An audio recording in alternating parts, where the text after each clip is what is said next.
1981, 3 decades into the Cold War, and the victims of its latest conflict, the Soviet-Afghan War, gather in ever greater numbers on the Pakistani border with Afghanistan. This is now said to be the largest concentration of refugees in the world, possibly numbering as many as 2 million, or 1/7 of Afghanistan's entire population. The war in this mountainous country has been raging for nearly 2 years between the Muslim Mujahideen, opposed to the regime and funded by the US, and the Red Army, supporting the regime. Despite US government support, the anti-government rebellion is not making headway. They now find themselves in the front line of the renewed Cold War, the souring of relations between East and West, to which the Soviet intervention contributed in no small part. There's been a steady stream of Afghans across the mountains and into the tent encampments that have sprung up in the northwest frontier province and Baluchistan. Millions of Afghans are fleeing to Pakistan and Iran, while fighting is raging near Kabul. Reports from inside Afghanistan reveal what has driven these people from their homes. As we entered the town of Pagman itself, 7,000 feet up in the mountains, we heard but could not see shelling. Pagman is a ruined shadow of its once glorious past.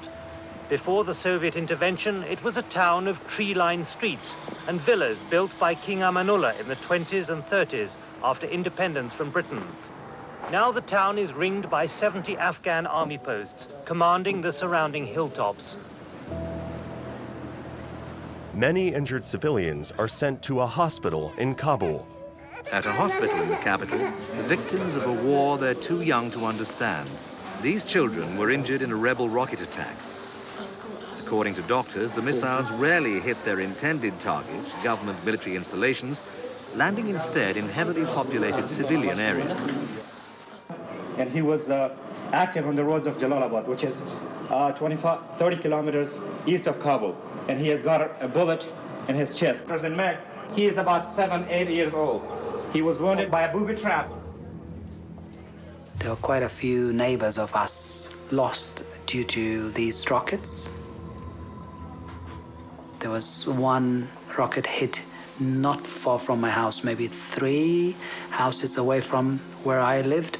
And, you know, I lost a dear friend. And now comes a new threat, malnutrition.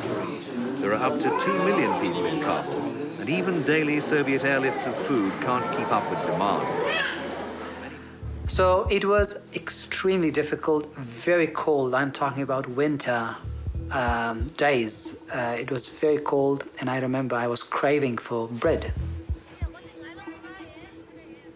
The markets were empty. Not many food items were available.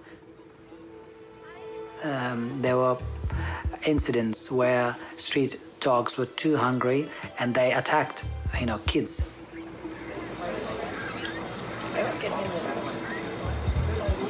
With no end in sight, Afghanistan has become the Soviet Union's own version of Vietnam. The situation will go from bad to worse. Afghanistan's first war against the Russians will end in 1989, leaving a devastated country in the hands of the Taliban.